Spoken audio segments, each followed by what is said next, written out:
Hello Simon, and welcome to Thursday, which is coincidentally Valentine's Day as well.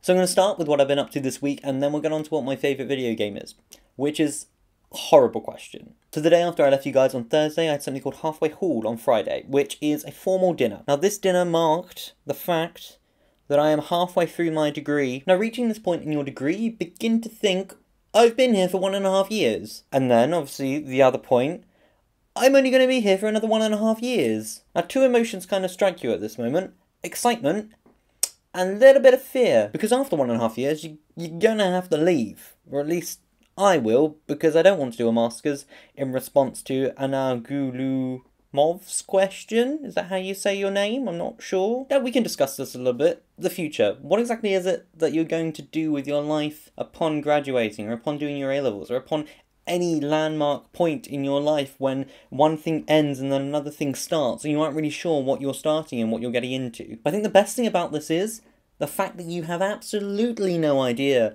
what it is you might be getting into. Because you don't need to know what you're going to get into. That's the whole part of life. If you knew what you were going to be getting into, surely life would be incredibly boring. Now, there's a nice quote in a book that I recently finished, and it was talking about, well, what do you do for forever? Like, upon, say, finishing school, what do you do for forever? The reply is, well, forever's just made up of loads of little nows. By the way, the book that quote was from was called Paper Towns. I won't tell you any more because, you know, that would spoil the book. I did think A Fault in Our Stars was better, however, though I guess that's credit to how John's actually grown as an author and developed his writing style. And on Saturday we had a jazz night here at Magdalen. Now the jazz night consisted of loads of Magdalen JCR members participating and sharing their musical talents with us. Though it was a jazz night, we did have some renditions from other genres. For instance, there was a rendition of this song, which I assume most of you have heard of.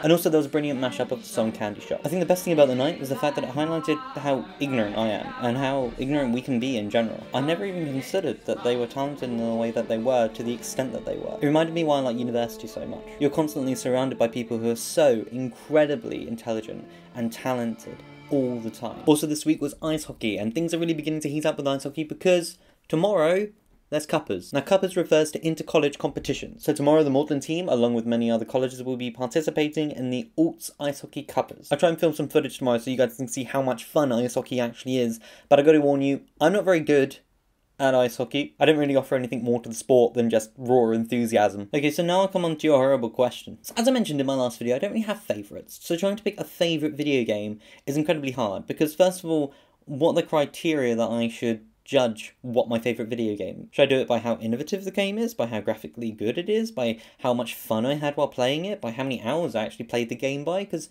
if it's by how many hours I played the game by, then it's the game called Warhawk, which is on the PS3, which is a fantastic game that combined fighting on land, fighting using vehicles, and fighting using these things called Warhawks, which were planes. Now though I probably spent 240 hours in total dogfighting in that game, it still didn't really grant the fact that it was my favourite game. Then we have another game, which was incredibly innovative, Little Big Planet, if anyone's heard of that. Again, it's another PS3 game. I'm a bit of a console gamer. And that was incredibly creative. It was such a great idea for a platformer because it took these adorable characters, gave you incredibly powerful tools to create your own levels, and you're only limited by what your imagination can do. But then I guess when you're picking favourites, it should just be the one that pops into your head straight away. Like, if I ask you, who's your favourite person? Who's the person that pops onto your head?